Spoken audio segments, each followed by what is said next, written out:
A reading from the book of the prophet Isaiah. The people who walked in darkness have seen a great light. Upon those who dwelt in the land of gloom, a light has shone. You have brought them abundant joy and great rejoicing, as they rejoice before you as the harvest, as people make merry when dividing spoils. For the yoke that burdened them, the pole on their shoulder, and the rod of their taskmaster you have smashed, as on the day of the Midian. For every boot that tramped in battle, every cloak rolled in blood, we will be burned as fuel for flames. For a child is born to us, a son is given us, upon his shoulder dominion rests.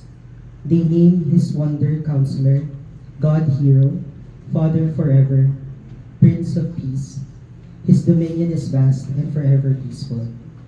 From David's throne and over his kingdom, which he confirms and sustains by judgment and justice, both now and forever, the zeal of the Lord of hosts will do this. The word of the Lord. Thanks be to God.